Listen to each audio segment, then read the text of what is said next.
get started then, if that's agreeable to folks.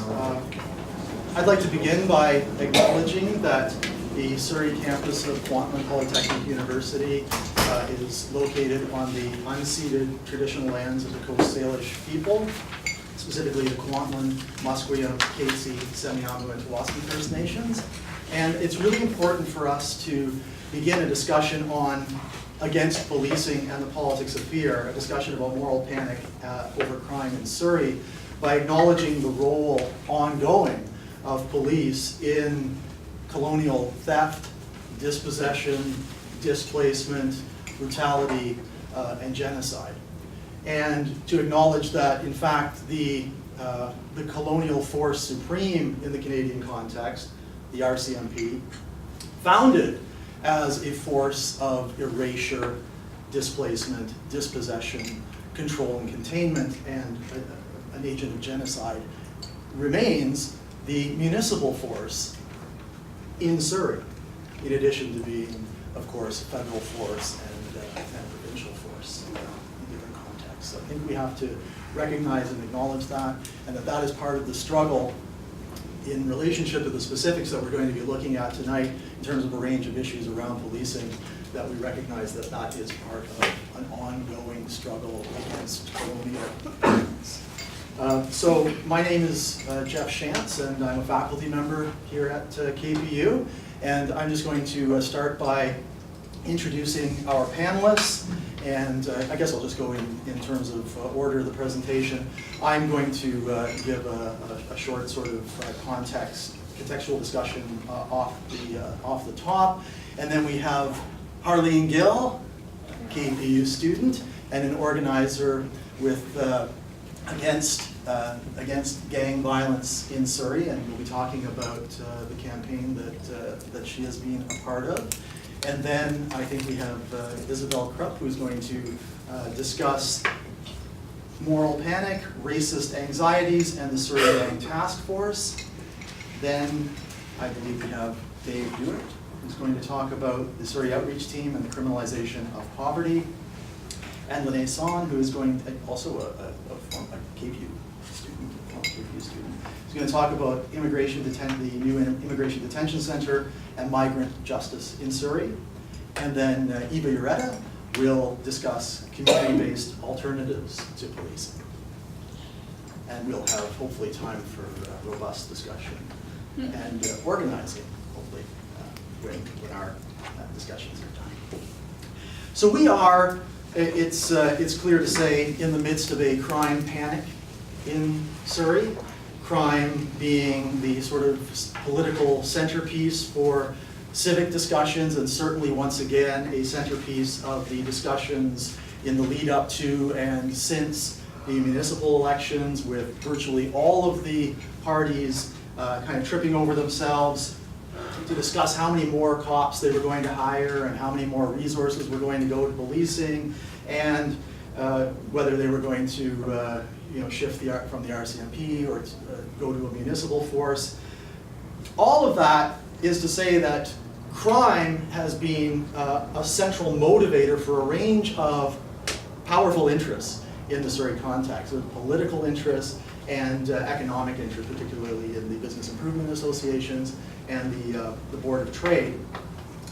What I would like to suggest is that much of this panic is certainly misplaced, and absolutely the calls for policing as a response to fears that people might have, and there are reasons why people are fearful and concerned, and that's partly the way our societies are structured in a capitalist context, isolating and anonymous and alienating and separating and so forth.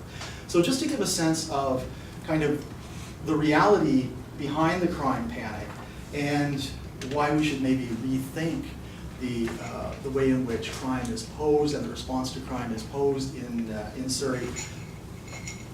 There's already too much policing in Surrey. There are too many cops, and there are too many people and institutions and agencies playing out policing functions. Policing is layered intricately in the Surrey context. So on the one hand, we have the formal officers of the RCMP. There are 835 officers of the RCMP in Surrey. gobbling up about $151 million just last year in city budget, greatly overshadowing and outweighing other expenditures, all other individual expenditures in the city. But in addition to that, within the RCMP, we have auxiliary roles and we have volunteers that carry out policing functions without being specifically part of the payroll. Moving from there, we have the Crime Prevention Society in Surrey, which relies on volunteers and really kind of preys upon student and youth volunteers under the promise that it will help with their resume or that will help them with the career in policing and things like that. And the Crime Prevention Society, if you look at what they claim they're specifically set out to do, it's really about the criminalization of low-level and relatively harmless activities in Surrey. So it's an over-policing that plays into criminalization, which then, because they can say, well, look, we're criminalizing or arresting these many people for these sorts of crimes, then reinforces that fear. Look at crime is happening. Look at what's happening with the Crime Prevention Society and so forth.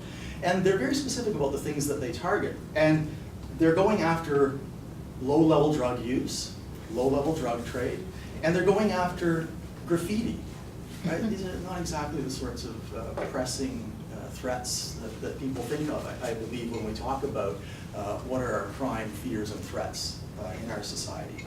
From there, we have a range of street ambassadors who are paid and promoted by the business improvement associations. A key part of policing in Surrey are the business improvement associations, who are concerned not about public safety, serving and protecting, but they're concerned about their profitability.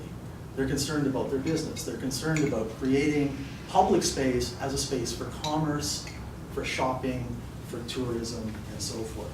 We have bylaw enforcement officers, and I'm sure that others on the panel will talk about the role of bylaw enforcement officers in targeting homeless people, but also in targeting poor people, people who are living in lower cost residences like trailer parks on King George, who are routinely harassed by bylaw enforcement, which oftentimes results in their losing their homes, being evicted because of that. In addition, we have private security paid for by business directly. Right? So outside of the formal structures, purely a commercial venture. It extends into other sorts of community groups that pose themselves as a community alternative to the policing structure. So groups like Yo Bro and Yo Girl, which are viewed as sort of diversion, community diversion out of gang activity, which are themselves police connected and police oriented. And they're largely recruitment devices to get kids into the Justice Institute where they can go on to become cops, or to build connections with kids who will rat out their members of their community who might be engaged in some kind of criminalized activity. The Board of Trade and the BIA have access to council and public safety meetings, which we don't have access to as residents in the city. They are forming and shaping policy. The Surrey Board of Trade is oftentimes overlooked in all of this. The Board of Trade is very clear that their mandate is to create Surrey as a shopping space, as a mall space, as a space of commerce and accumulation for capital. Their website dedicates an entire section to how businesses can move homeless people along and can harass homeless people. Surrey is proud of the SMART program, which further integrates the varying levels of informal and formal policing with elements of the state and other areas. The Surrey Mobilization and Resiliency Table brings together police, corrections, housing, health, income assistance, education, to have this coordinated approach to criminalizing, surveilling, regulating, and controlling people in Surrey. And just to give you an idea of some of the groups that are involved in this outside the police, BC Housing, Fraser Health, right? The Ministry of Social Development and Poverty Reduction, the school district. And it's interesting, on their site, they list 2 times the business sector, which kind of gives you a sense of the influence that plays there. They have representation from the LARC group, which they claim is representing private sector business. And then they have the business sector representation, which is represented by the Surrey Downtown BIA. So they're so concerned about meeting business interests that they represent them twice, I guess, just in case. Schools. I should say a little bit about schools, because the targeting of youth in our schools is really a crisis situation. It's not the crisis that they talk about. The crisis isn't of gangs in our schools. The crisis is of over-policing in our schools.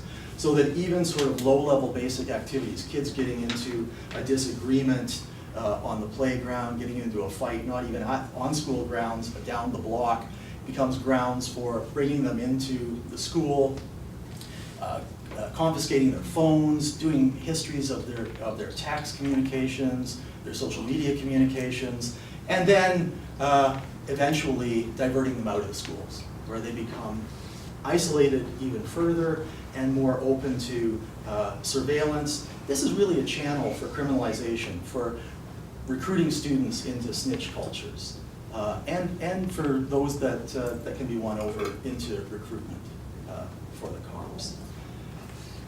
Now, I'm going to wrap up just by saying, when we think about the crime panic, these are the resources that are being devoted, right? These are public resources that, as other speakers will say, could be better spent elsewhere. Resources supporting, reinforcing, caring for our communities, overcoming alienation, providing necessary services. And all of this is driven by this panic that says crime is spiraling out of control, crime is increasing. All of the politicians in the municipal election, crime is increasing, crime is getting out of control in Surrey. What are we going to do about it? So I think it's important to have this picture with us as we go forward. In 2017, Surrey recorded 12 homicides. Vancouver had 19. For Surrey, that's 20% lower than the 10-year average of 15. For 2017, violent crime on the whole was down by 11%. Assault generally was down by 4%. There were 3 homicides in Q1 of 2018, which is down 25% from Q1 of 2017. Violent crime numbers are virtually unchanged from 17 to 18. In terms of shooting, which is the sort of cause of panic that is the greatest and evokes the most sort of fear. In Surrey in 2017, there were 59 shootings. In 2016, there were 61, and in 2015, there were 88. So not, again, the sense that these things are growing and spreading and increasing and spiraling out of control. I want to end by talking about the Maclean's report on dangerous cities, because that report came out just yesterday, interestingly enough, just ahead of our panel.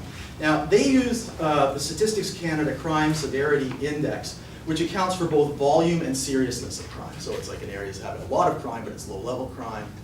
Or there are some really serious crimes in an area, but generally not much else happening. This kind of tries to bring them all together. In 2017, Surrey, right, the crime center that needs all of these expanded policing resources, didn't even place in the top 30 most dangerous cities in Canada. It landed at 32, and it was well behind. I don't think anyone in this room will guess number 1, unless you've read this thing. North Battleford, Saskatchewan. It's the most dangerous. Red Deer, Alberta came in number 5. Prince George, I think, was the highest in BC at number 11. Kamloops at 23, and Victoria at number 30. Surrey's index number was very low. If you look at the violent crime index alone, right, there we do away with property offenses and other things, administrative offenses or whatever.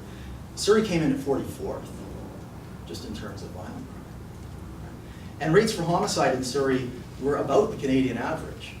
Rates for sexual assault were well below that average in Surrey over that period. So they released the new numbers for 2019 based on the 2018 numbers up to date.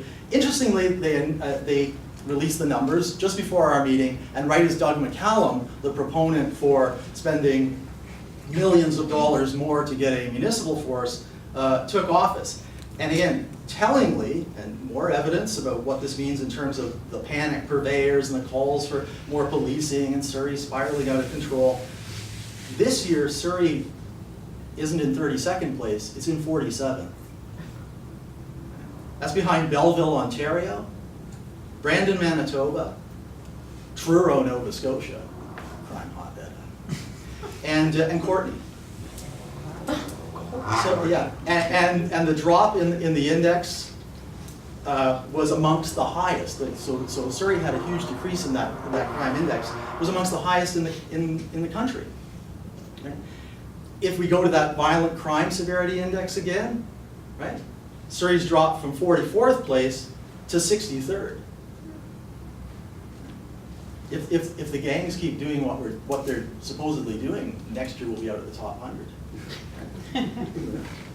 So again, finally, we should have a sense that the panic is massively overblown. But I want to also end by looking at the way in which youth crime and fears of youth play into this, because that's clearly a focal point for the panic over gang activity. That it's our youth. Our youth are all young gangsters. They need to be treated as such. That's why in the schools, if a couple of kids get into a shouting match or a push and shove on the corner, and there's found to be communication on text with a couple of their friends, they're considered a gang. Right? You've got 3 people communicating to engage in criminal activity. You're a member of a gang or a budding gang member, and that's why the kids get hit so hard. In 2016, youth criminal justice offenses were 9.72 per 100,000, which is well below the Canadian average of 16.74. It's almost half the Canadian average in Surrey. There were 50 actual incidents. Right? They put that in those terms, right? Now the crime stories in the media will replay those 50, so it seems like 150 or 350 or 5,000, who knows, right? But 50 incidences. This past year, there were 37 youth criminal justice offenses, putting Surrey's rate down to 7.14. Right? So now less than half of that Canadian average. So I want us to keep these sorts of things in mind when we think about the suggestions that Surrey is spiraling out of control and therefore more police are needed. 2 things about that. Surrey's not spiraling out of control, though we should be concerned about any acts of violence in our community. But that's the second part. We're not going to address violence or alienation or conflict in our community with more and more cops and the diversion of important social resources away from places where they can actually meet human needs, community needs, and put them into more cops on the streets and in communities and in the workplaces and in the schools. So I would like to turn it over to now, I think, to Harleen, who is going to talk about the campaign work. Yeah, so before I discuss the campaign work, I want to start off with a poem by Judge Denise Shalene that perfectly explains the punishment and what punishment and prison actually does. So it goes, well, we want prisoners to be responsible, so we take away all their responsibilities. We want them to be positive and constructive, so we degrade them and make them useless. We want them to be trustworthy, so we put them where there is no trust. We want them to be non-violent, so we put them where there is violence all around them. We want them to be kind and loving people, so we subject them to hatred and cruelty. We want them to quit being tough guys, so we put them where the tough guy is respected. We want them to take control of their lives, own their responsibilities, and quit being a parasite, so we make them totally dependent on us. So our campaign goes beyond the common misconception of more police and criminalization on combating gang violence in our community and calls for a demand on having more of a focus on community-based initiatives, such as social programs to combat gang violence. If we look at things in a trauma-informed approach and understand that trauma, such as risk factors, are linked to criminal behavior, punishment only makes the issue worse by re-traumatizing youth, doing more harm than good, as prison is known to be a traumatic place. We need to go from ineffective punishment and more towards meaningful accountability and healing. Not only are we wasting money as taxpayers on more policing, this temporary fix merely sweeps the issue under the rug, whereas community-based initiatives faces the issue head-on. A report done by the Justice Policy Institute has proven that cities that use social resources such as after-school activities and mentoring programs make a significant dent in gang violence over cities that use heavy enforcement to combat gang violence. Los Angeles taxpayers spent billions of dollars on anti-gang efforts through heavy enforcement, but their gang problem increased. there were 6 times as many gangs and twice as many number of gang members because the city didn't adequately fund social programs, the report said. So if the gang capital of the world cannot combat gang violence through heavy enforcement, how will Surrey? So some alternatives we suggested were keep school gyms open after school so youth can spend their time in pro-social ways in a safe environment. Plus it's free. The gym's already there and the equipment's already there as well. Mentoring youth on having a positive plan after high school and guiding them towards that plan. More employment opportunities, especially for those with a criminal history so they don't go back to the gang lifestyle. And so this one's important. Addressing female gang involvement as well, as they tend to go unnoticed as a gang member. They're just known as the girlfriend of the drug dealer, not like an actual gang member. When females are doing the same thing as male gang members as well. So stop constantly labeling youth as thugs or criminals, because once a negative label is assigned, they might just take up that label and act accordingly. And the use of the term Surrey Jack, as it categorizes youth, especially South Asian males, into a category that carries a negative connotation such as gang involvement. And also hold forums to further educate parents and their families on the issue and offer them support and possible solutions.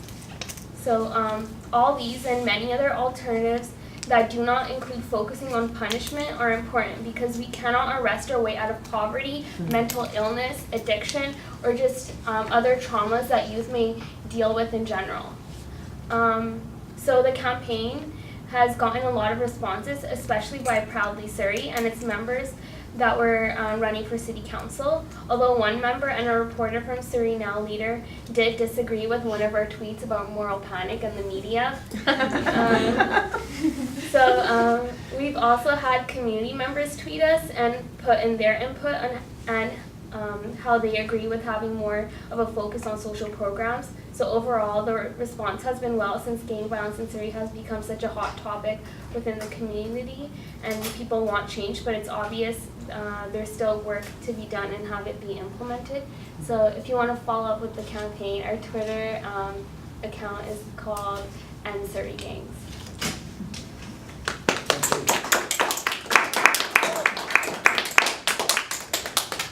Thanks, Harleen. Okay, next will be Isabel talking about moral panic, racist anxieties, and the Surrey Gang Task Force. Thank you, and thank you so much, Harleen. That was really fantastic, and I think kind of resonates with what I want to speak to, which is kind of focusing in on the moral panic around gangs specifically. So we hear a lot about gang violence in Surrey. We hear about it from the media, from politicians, maybe from family and friends, and we certainly hear about it from the police. The dominant mainstream common sense solution to gang violence is for people to hand over more and more of our power to the police. We're supposed to allocate more funding to policing, allow police greater access to our communities, to our youth in particular, and to youth of color, Black and Indigenous youth especially. There are a whole host of RCMP initiatives that target youth, which Jeff already spoke to. And these initiatives are really about recruiting the so-called good, racialized youth into police collaboration, while casting those who refuse to cooperate as criminals. So in other words, you're either a suspect or a snitch, right? Now, we know that inviting police into our communities doesn't end violence. The police are a source of violence for working class, racialized, and Indigenous communities, not only because they profile, target, and commit acts of brutality against them, but because their role is to uphold a deeply violent social order based on the exploitation of the working class and the dispossession of Indigenous people of their lands. But whenever we hear about gang violence in the media or from politicians, they take for granted this existing social order and fail to address the social crises that actually produce gang violence. So they end up misdiagnosing the problem of youth being involved in gangs as just a problem of criminality, the so-called gang life, rather than a problem of racism, poverty, alienation, all of which are produced by capitalism and colonialism.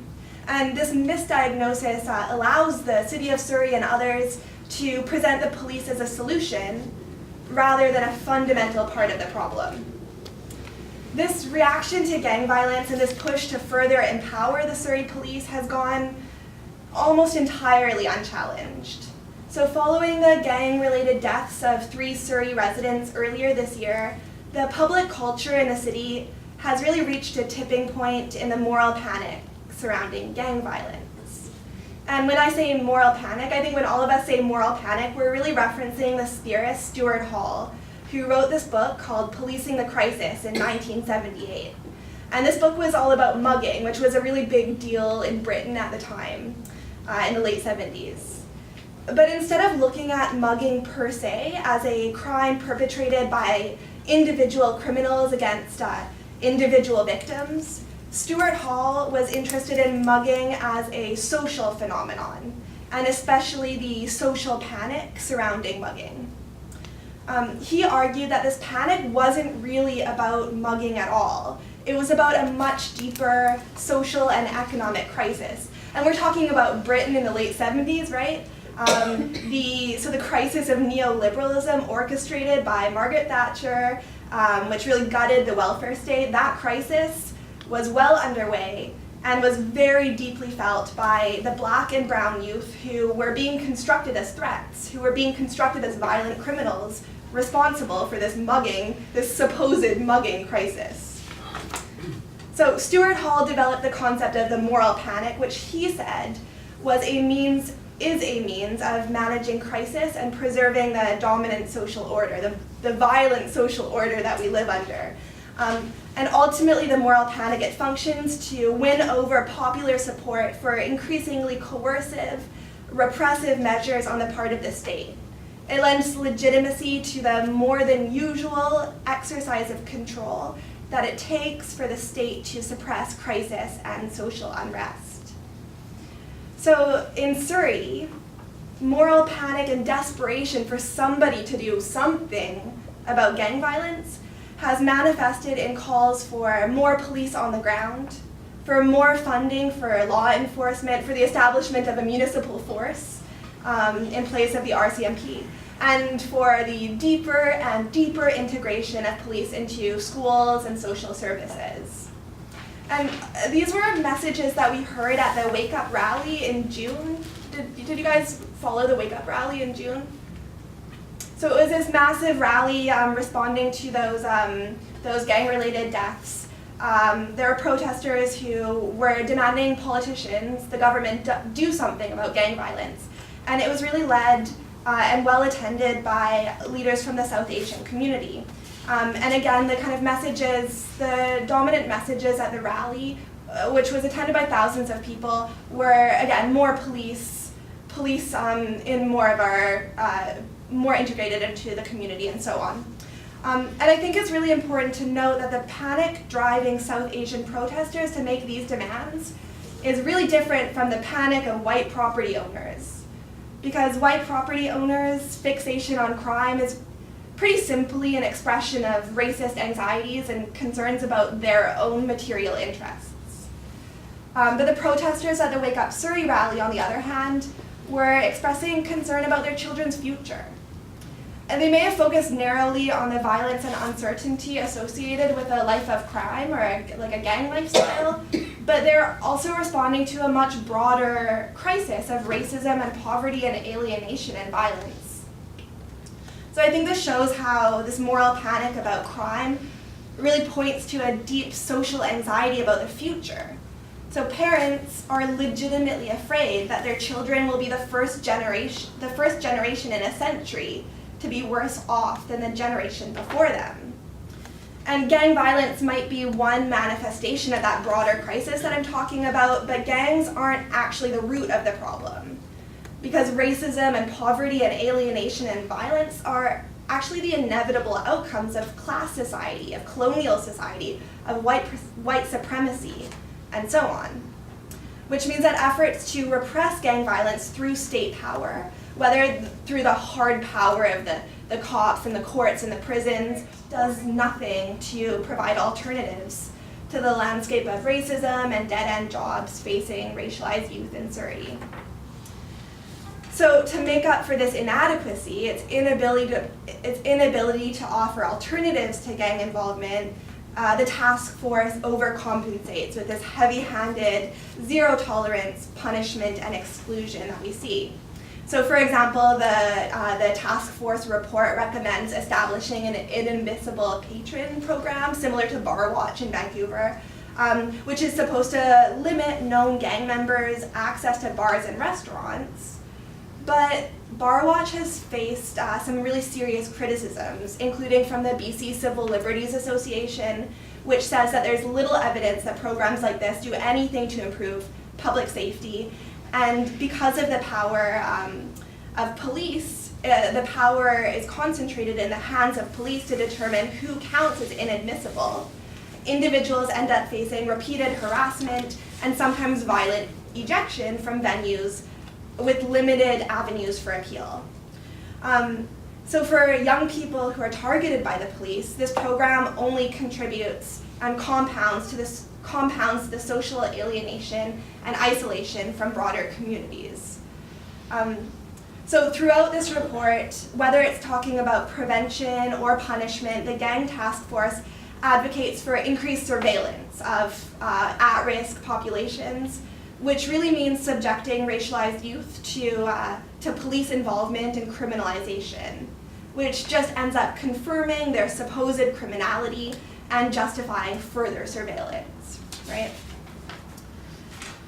So in this moral panic over gang violence in Surrey, the interests and anxieties of white property owners really dictate the horizon of possibility.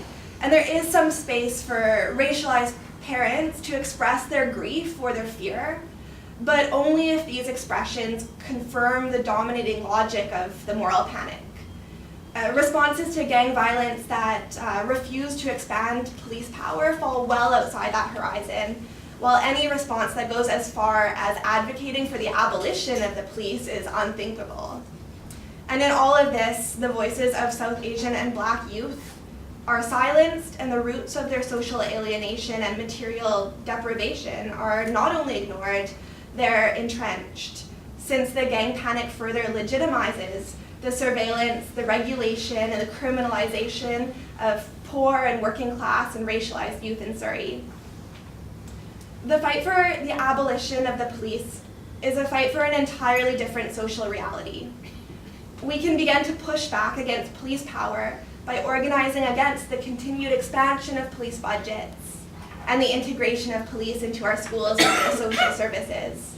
And through organizing efforts, we can begin to create a new horizon of possibility, one that takes on the fight against police power as part of a fight against capitalist alienation and colonial dispossession.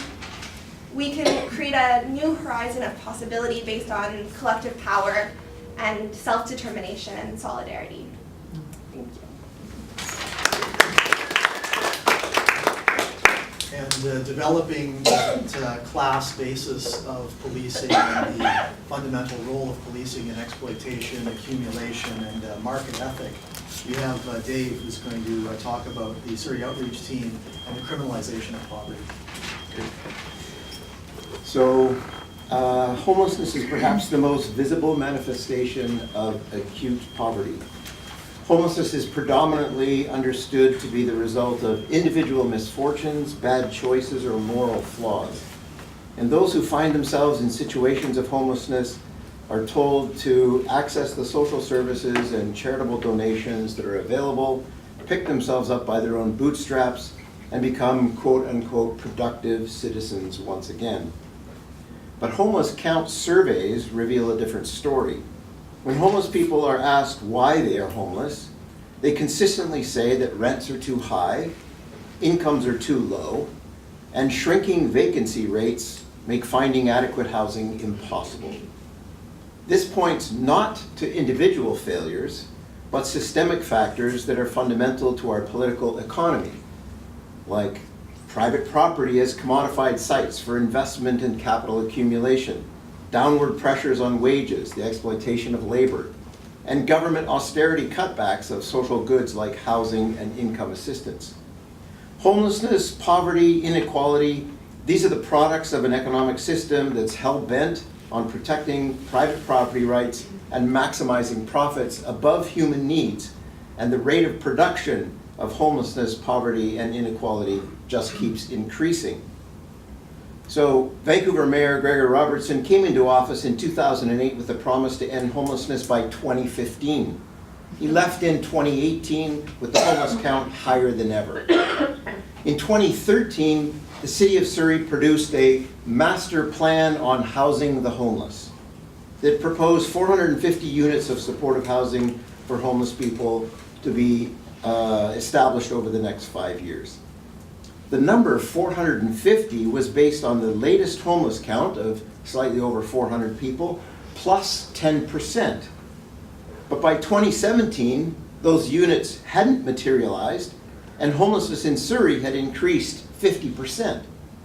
So the system is pushing people into homelessness, especially Indigenous people, at an unstoppable rate. And the quote-unquote solutions formulated within the logic and inherent constraints of colonial capitalism just can't keep up. So the specter of homeless people roaming the streets and engaging in various strategies of survival sends shivers down the spine of business and property owners, and it unnerves the political leadership whose austerity policies are proving totally ineffective. Social tensions and conflicts surface as the crisis of homelessness threatens perception of public safety and the social order. So in Surrey, the homeless encampment that grew up along the 2 blocks of 135A and Whalley, known as the Strip, became a visible manifestation of this crisis. Along the street, there were shelter, food, and health resources accessible to those who set up their tents. And at first, the space was managed by social workers connected with Lookout Society and the Front Room Drop-In. But as the encampment grew, police and bylaw came regularly to the Strip, trashing belongings that seemed to have been abandoned, doing drug busts, dealing with reports of assault, and searching for people with outstanding warrants.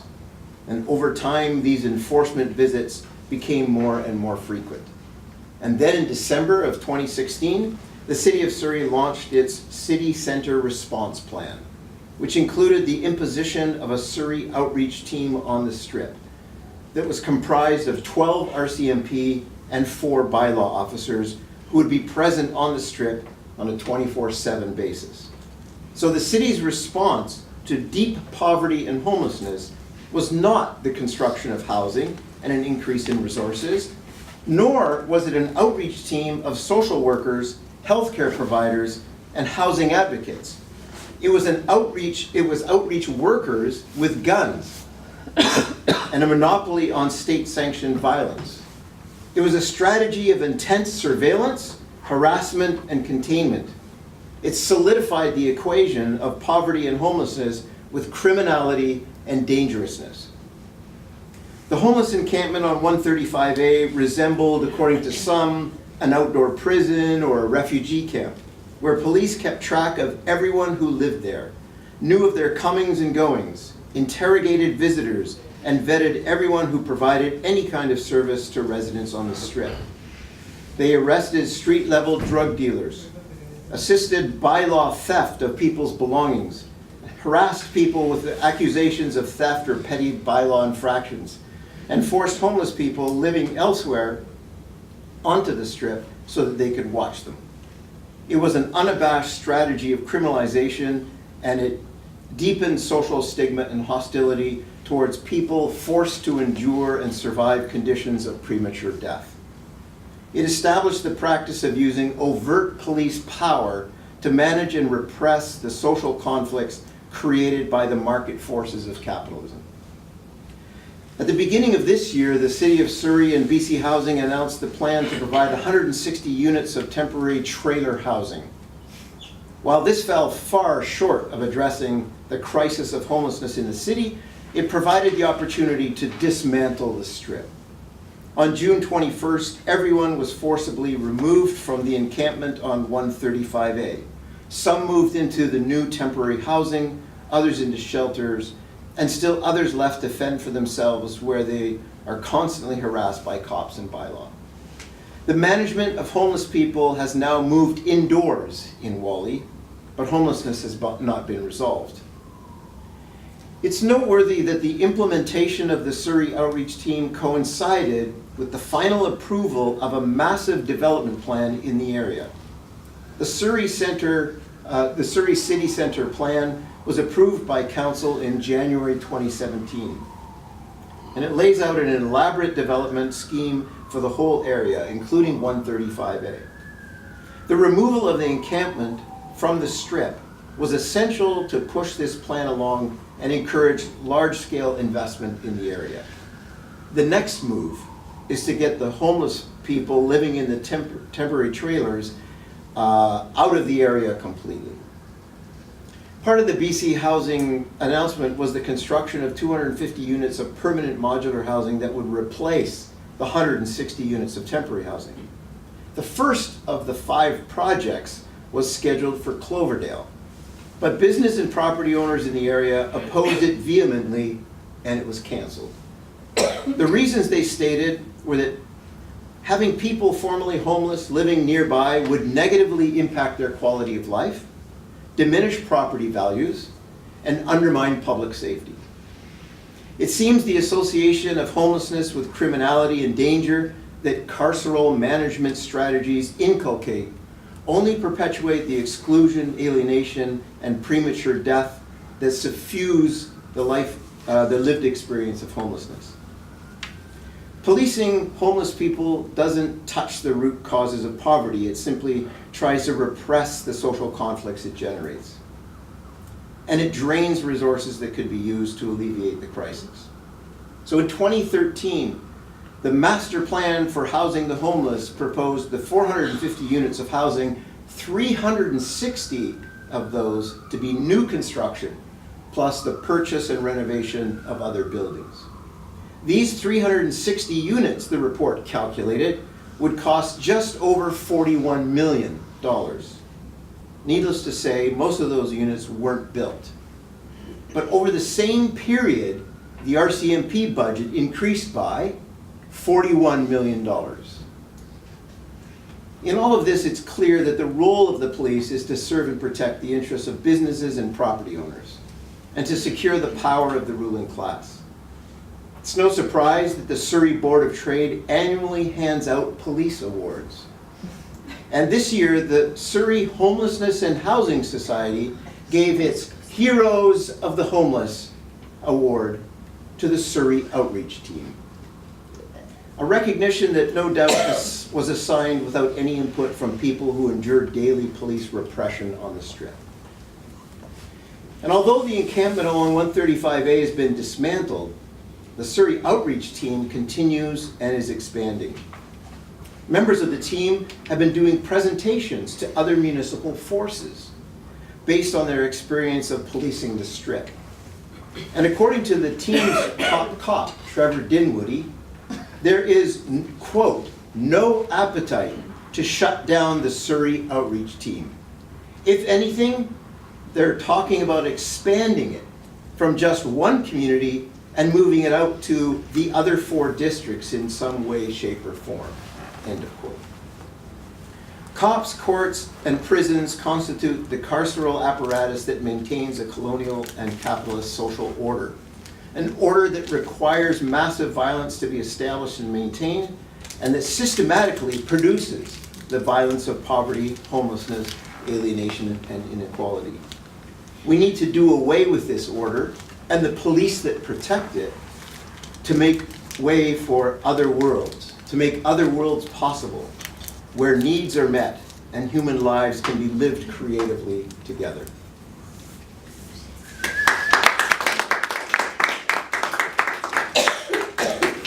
Thanks, Dave. And next we have Lenee, who will be talking about, I think, sort of an under-discussed area of criminal justice repression and control in Surrey. That's the Immigration Detention Center. And Lenee will be talking about the Center and Migrant Justice in Surrey. Thanks. So in 2017, the Minister of Public Services and Procurement announced a $23.1 million contract to the LEC Engineering Contracting Company to retrofit an old RCMP building on 13130 76th Avenue in Surrey for a new immigration holding center with a capacity to hold 73 detainees, and it's expected to open in December this year. So in 2013, a woman named Lucia Vega Jimenez hanged herself in a shower stall inside Vancouver International Airport's immigration holding center, and she died 8 days later in the hospital while still under the CBSA custody. Lucia was a 42-year-old Mexican migrant who worked in Vancouver in a hotel, and she was arrested for an unpaid bus ticket and then transferred to immigration authorities, then incarcerated at a provincial prison pending deportation.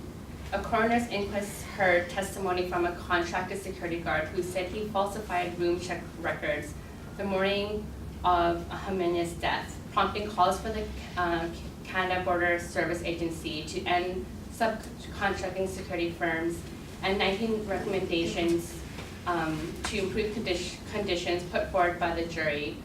Despite this, the CBSA will continue to staff guards, will continue to staff guards that will guard the detainees through a contract guard service that is private, is a private firm at the new immigration holding center.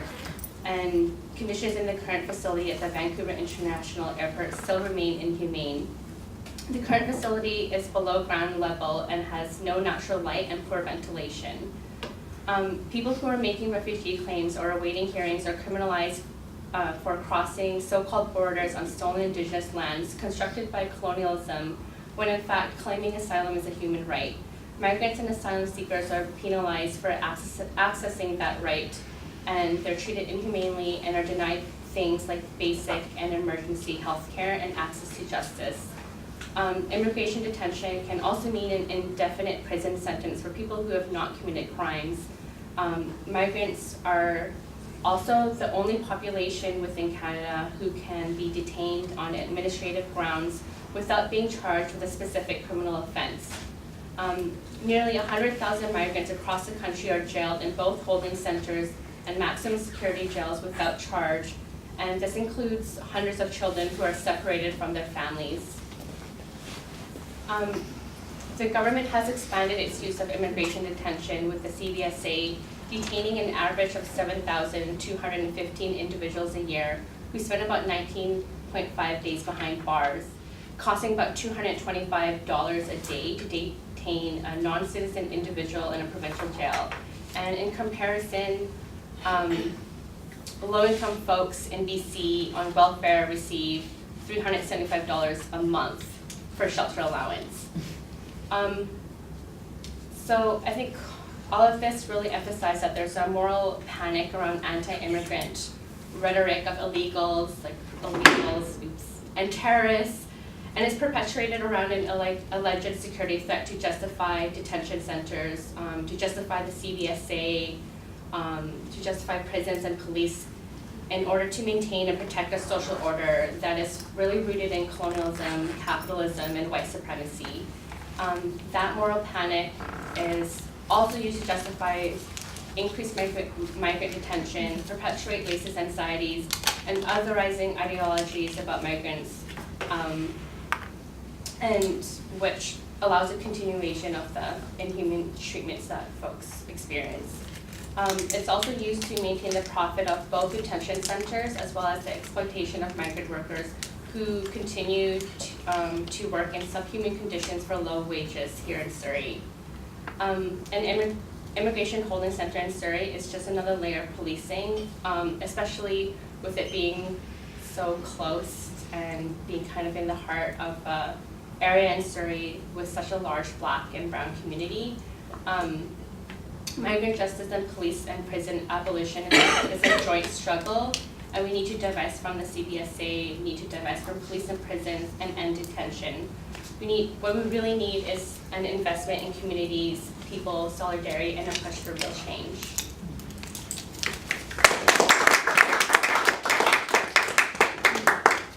Do you mind if I just add a couple of things to your speech about Lucia Vega? Just quickly, I won't take too much time. I was there for the 9 days of the inquest, which was a ridiculous stupidity. I knew nothing was going to happen at the inquest. And basically the inquest resolution was they were going to take down the bar so that nobody else could hang themselves in there. That was the biggest resolution they had after 9 days of sitting, listening to all of the testimonies of all the different people. It was awful. I sat there for the whole thing, but anyways, that is the so-called justice system here. And also, when you were talking about immigrants being called illegals, I was in the room when the ex-mayor of Burnaby was saying to our face in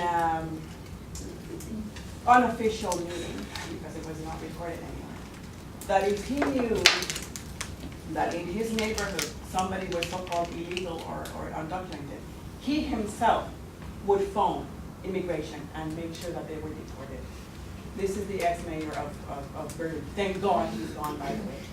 So I just wanted to add those two little things to your presentation. Thank you. That was really good. Thank you, and we will, of course, invite discussion and people's perspectives.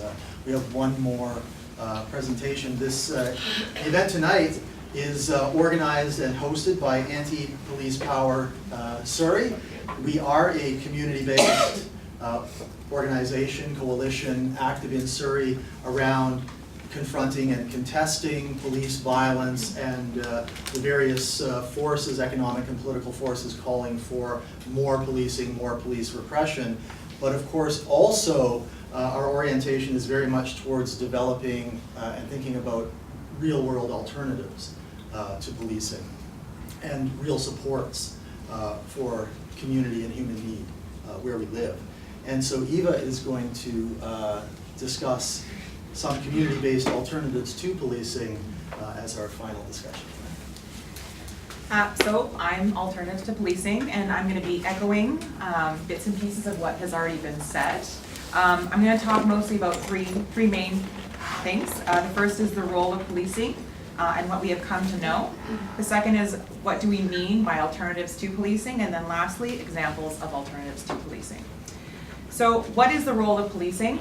Bluntly, the police are tasked with maintaining social order, and that means the police force does not keep everyone on the same playing field.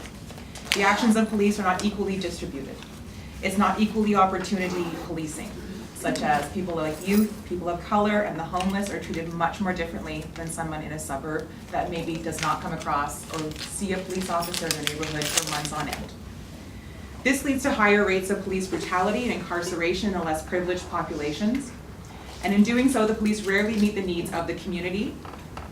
They don't help communities heal, and they don't prevent future harm. Rather than serve as advocates of true justice, they use their incredible power to reinforce the oppressive status quo. This is the current state of policing in Surrey, or any police force occupying Surrey. Without community action, investing in alternatives to policing, it will not change. Whatever small social services or community groups that we have left that are funded will go bankrupt or their doors will close.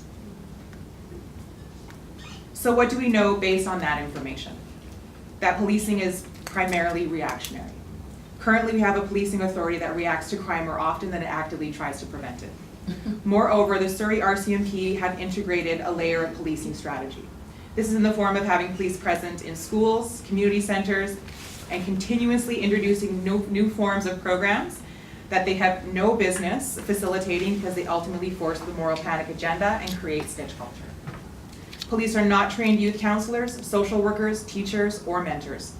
In turn, integrated layered policing comes at the expense of our most vulnerable youth, people of color, and marginalized members of our community. We also know that reactionary policing is at a high cost to taxpayers. The Surrey RCMP in 2018 had a budget of $151 million, And if we consider McCallum's agenda to transition to a municipal force, it will cost between 80 to 120 million. And that's not including if he decides to add more officers every year on an annual basis. The amount of money lost this new policing force of the new RCMP officers would better be spent on any number of more needed city infrastructures or community services. So what do I mean by alternatives to policing? To be clear, I don't mean arming community members with lethal weapons to patrol our communities. That comes up sometimes. What I'm advocating for is strengthening our communities by providing alternatives so that we can prevent and address the real issues of crime. With violent crime declining in Surrey, we should take action to defund the police, to build our communities up with programming at a grassroots level. For every officer we take off the street, we can fund programming at a community level, but a complete abolition of Surrey's policing system would require a change in social order. Some alternatives to current policing systems set out to empower people to keep communities safe while encouraging everyone to live lives that are free from violence and oppression. Reducing crime is not about social control, it's not about cops, and it's not a bait and switch with another callous institution. It's giving people a sense of purpose. With regard to alternatives to policing, it might be hard to imagine what an alternative to policing could look like, but in fact, alternatives to policing are practiced globally and in different forms. From policing to incarceration, communities at a grassroots level have organized to address and critique what the system neglects. For one example of alternatives to policing are, and this was the most general, I think people don't think of this as an alternative to policing, is community-based sexual assault centers. These became quite popular in the height of the 70s. These centers became a response to sexual assault and domestic violence. Feminist activists at a community level saw that the justice system did not take violence seriously against women. These women served as a critique of the criminal justice system and wanted to provide real services. It's easy to forget the grassroots history of this movement that still exists today, seeing as most of them have been heavily institutionalized, making their services and deliveries very limited. Nevertheless, these still do exist, and they exist across Canada. This includes helping survivors immediately after an incident of assault, as well as providing long-term care and advocacy, something that police do not do. These centers are also given the privilege and right to keep total and absolute anonymity, which police can sometimes slip on.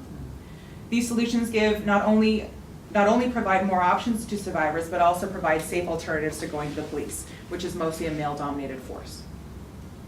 With this example, I'd like to switch to a focus on youth, and an organization that deals with direct democracy. And that example is to highlight the Community Conference Center, known as the CCC. And this started in 2000 in Baltimore, Maryland, to address conflict primarily in the inner city neighborhoods, mostly conflict in schools and in neighborhoods.